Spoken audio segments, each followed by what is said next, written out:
আলাইকুম। আশা করি সবাই ভালো আছেন। আজ বন্ধুরা দেখতে থাকো, এই যে আমার কি সুন্দর পুঁইশাকের ডগা বের হয়েছে। এই যে পুঁইশাক পাতা বের হয়েছে অনেক। এই যে মাচাতে উঠে গেছে। এই যে আমি মাচাতে বাউনি দিয়ে পুঁইশাক গাছটা উঠাই দিচ্ছি। আর এই যে এখানে কি সুন্দরভাবে পুঁইশাক, এই যে বন্ধুরা দেখতে থাকো, পুঁইশাক গাছটা কি সুন্দরভাবে এই যে বাইতেছে। বন্ধুরা দেখতে থাকো, এই যে আমি দেখাচ্ছি। আর এই যে এখানে অনেক পুঁইশাকে চারা উঠেছে। এই যে চারাগুলি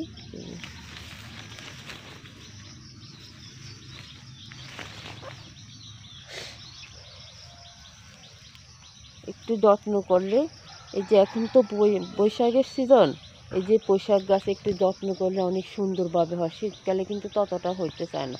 তারপরে আমার গাছগুলি শীতকালে একটু হয়ে থাকে, এগুলি জাত অনেক ভালো।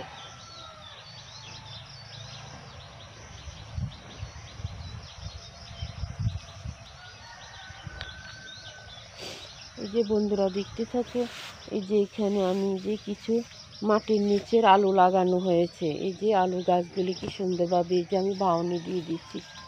বন্ধুরা দেখতে থাকো, এই যে এগুলি তো অনেক ছড়া আসে। এই যে আমি দেখাচ্ছি এখানে। তারপরে এই যে এখানটাতে এই যে কি সুন্দর, অনেক সুন্দর হয়ে আছে এই যে আলু গাছটার এই যে গোড়াটা। এখানে এই যে পাতাগুলি অনেক সুন্দর সুন্দর, এই যে পাতাগুলি অনেক সুন্দর।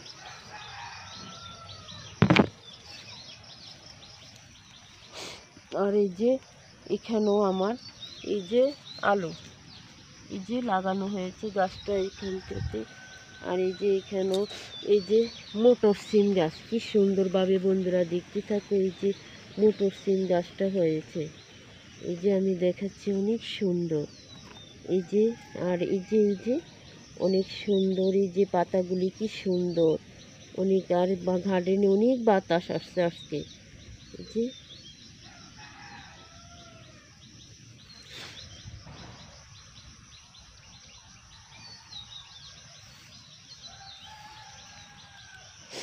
এই যে এখানটা তো আমার এই যে মাটির নিচের আলু কি সুন্দরভাবে এই যে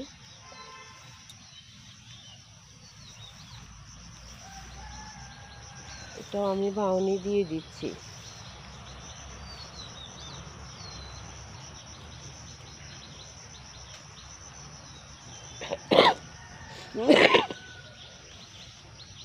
এই যে বন্ধুরা দেখতে থাকো, এই যে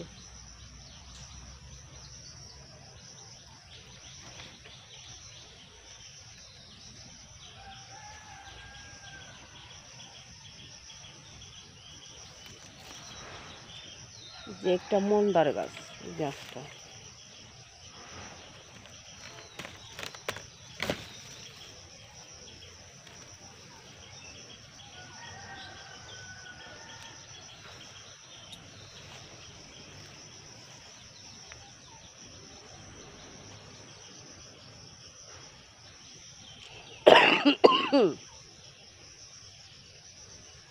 আমার ভিডিওটা আপনাদের কাছে যদি ভালো লাগে থাকে তাহলে একটা সাবস্ক্রাইব, পাশে থাকা বেল বাটনটি বাজিয়ে দেবেন। এই বলে আমি বিদায় নিচ্ছি। আল্লাহ হাফেজ।